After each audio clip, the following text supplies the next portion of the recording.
Você já sabe que o clima quente e seco, como estamos vivendo, colabora para o surgimento de doenças respiratórias. E os hospitais já estão sentindo o impacto disso. Só no Hospital Santa Helena teve aumento de 54% nos atendimentos voltados para doenças respiratórias. Eu chamo agora a Mariana Jardim, que tem mais informações para a gente. Mariana.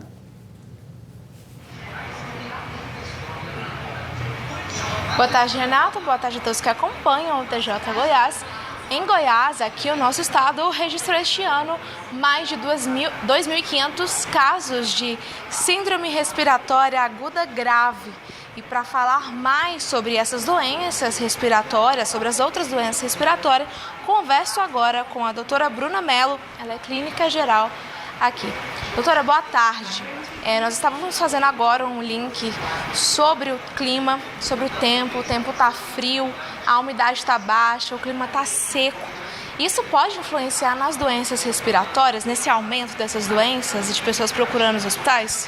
Pode sim.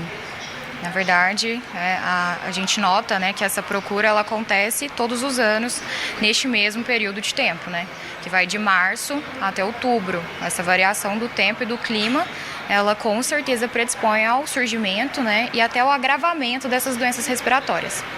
Doutora, e outro detalhe também é que nós também vemos o grande aumento de casos da dengue.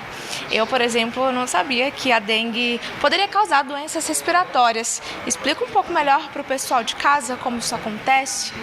Então, a dengue, no caso grave, né, nas manifestações mais graves, que a gente entende como sinais de alarme, de alerta, pode sim ter comprometimento pulmonar, tá? Principalmente por conta do extravasamento de líquido para dentro do pulmão. E claro, a dengue como uma doença, ela pode também afetar o sistema imunológico do paciente e predispor ao surgimento de também doenças oportunistas respiratórias. Então, é mais um agravamento da doença dengue e de uma doença oportunista do que a própria correlação com a doença pulmonar em si. Doutora, e quais são as outras doenças respiratórias? Bom, além das doenças aí sazonais que a gente tem, né? Então, como as gripes, né? As viroses, a gente também tem pneumonia. E a pneumonia é uma das doenças que mais matam a população idosa, né, no Brasil. Não só no Brasil, eu acredito que no mundo também. Então, todas essas doenças estão aí prevalentes todos os anos. E cabe a gente entender que o aumento vai do envelhecimento da população, né, e também da ausência da vacinação, que é o que eu percebo que está acontecendo bastante, né, depois aí da pandemia, o pessoal está descuidando com a vacinação. E essa vacinação seria da vacinação da gripe, da influenza ou outra vacina? Todas as vacinas, mas comparado aos casos de doenças respiratórias, a vacina da gripe ela é indispensável, principalmente para as populações de risco, tá, gente? Então, para criança, para idoso, tá? É importante vacinar, tem que reforçar que a vacinação ela é obrigatória, tá bom? Doutora, o hospital aqui em Santa Helena, ele fez uma pesquisa também que mostrou que houve um aumento nos casos, né? Aumento da procura, né, de pessoas com essas doenças respiratórias. Como foi feita e quantos vocês registraram de porcentagem de aumento?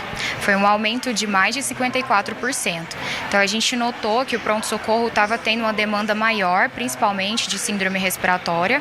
Claro, a dengue contribuiu também um pouquinho para esse aumento, tá? Por quê? Porque os sintomas, eles estão muito parecidos. Então o paciente chega aqui e ele não sabe bem ao certo o que é, se é uma doença respiratória ou se é dengue. E às vezes ele está com dengue, mas na forma mais grave. E como ele não tem noção, né, dos sintomas, isso contribuiu também para a nossa pesquisa e pelo aumento da procura. Doutora, e para finalizar bem objetivamente, qual seria a recomendação para o pessoal de casa?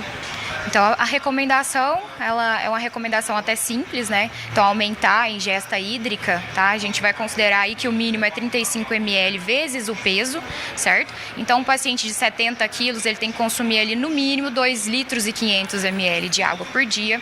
Lavar bem as mãos para a gente evitar, né, a contaminação pelos vírus, pelas bactérias. Evitar estar em ambientes fechados, sem umidade, tá? Então, são recomendações ali da prática básica que todo mundo tem que seguir. O uso de máscara, gente. Apesar da gente ter diminuído os casos de coronavírus, a gente ainda tem respiratório.